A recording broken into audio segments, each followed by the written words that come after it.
चलिए गाइस, एक सवाल पूछता हूं। मेरा सवाल यह है कि पूरी ही दुनिया का ऐसा कौन सा देश है जिसके राष्ट्रपति को सबसे गरीब राष्ट्रपति माना जाता है। इनफैक्ट मुझे सबसे गरीब राष्ट्रपति के साथ साथ सबसे बड़ा दिलवाला राष्ट्रपति भी बोलना चाहिए था।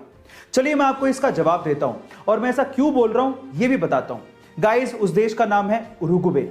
उरुग्वे देश के राष्ट्रपति का नाम है जोश मुजिका। अब ऐसा नहीं है कि उन्हें सैलरी नहीं मिलती, वो एक देश के राष्ट्रपति हैं, उन्हें सैलरी मिलती है, लेकिन वो अपनी सैलरी का 90% हिस्सा यानी कि 90% हिस्सा गरीब बच्चों की शिक्षा में डोनेट कर देते हैं।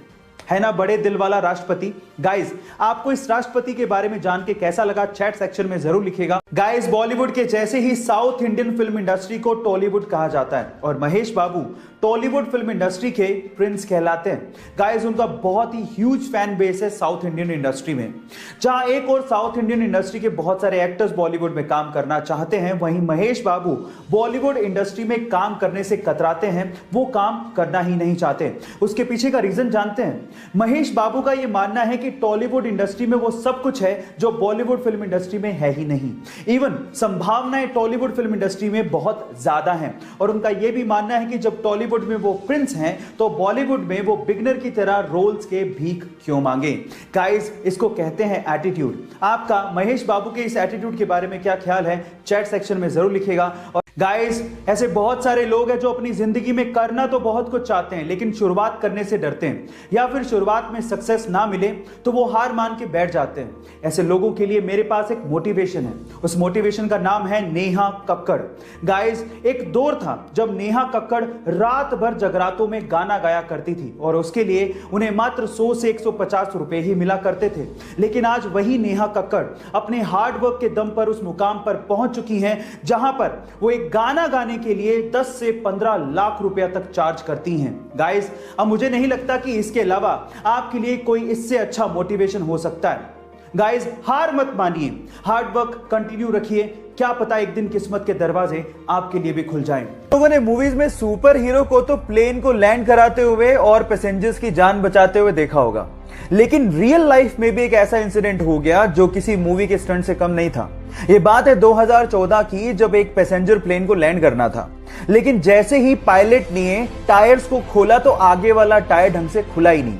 अब अगर उसी सिचुएशन में वो लैंड करवाता तो पक्का कुछ ना कुछ बड़ा एक्सीडेंट होता, लेकिन इतने में होती है हमारे सुपर हीरो की एंट्री विद पिकअप।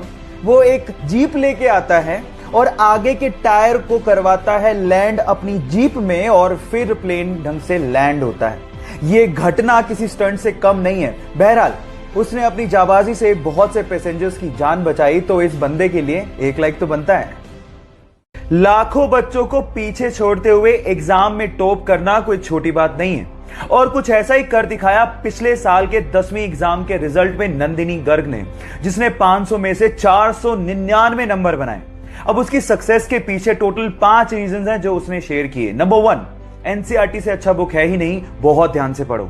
नंबर 2, 5 से 6 घंटे का रेगुलर स्टडी जरूर करो और जो नॉन प्रोडक्टिव काम है उन्हें छोड़ दो। नंबर 3, रिवीजन सबसे इंपॉर्टेंट है, यही है सक्सेस का असली मंत्र। नंबर 4, एग्जाम में लिखने का तरीका ठीक से रखना बहुत ज्यादा जरूरी है, क्योंकि काफी बार हमें बहुत कुछ आता है लेकिन लिख ही नहीं पाते। और नंबर 5, हर एक क्वेश्चन के लिए टाइम डिसाइडेड होना चाहिए। ऐसा नहीं कि हमें ज्यादा आता है तो हम लोग टाइम का ध्यान ना रखें। सो ये 5 रीजंस हैं जिसकी वजह से उसने टॉप किया। आप इन रीजंस को अपना के टॉप कर सकते हैं। मुझे आज भी याद है कि सन 2014 में दिल्ली का एक साधारण सा लड़का रातों रात सेलिब्रिटी बन गया था। कोई भी न्यूज चैनल खोल रहे थे, उसका इंटरव्यू आ रहा था, उस पे मेम्स बन रहे थे। रीजन क्या था? रीजन था सीबीएसई 12th बोर्ड का रिजल्ट। उसने ओवरऑल 12th में टॉप किया था। नंबर आए थे 500 में से 498। उसके फिजिक्स में, मैथ्स में, केमिस्ट्री में और इकोनॉमिक्स में 100 में से 100। बंदे के 2 नंबर कटे इंग्लिश में। लेकिन उस बंदे से ना आप कुछ सीख सकते हो। टॉपर की स्ट्रेटेजी क्या होती है? नंबर 1, उसने पूरे साल तैयारी की। नंबर 2, पेरेंट्स का कोई दबाव नहीं था, लेकिन बंदे ने रिस्पॉन्सिबिलिटी उठाई और अच्छे से पढ़ाई की। और नंबर 3, उसने ऐसा नहीं था कि सिर्फ पढ़ाई ही की, उसने अदर एक्टिविटीज में भी बराबर पार्टिसिपेट किया।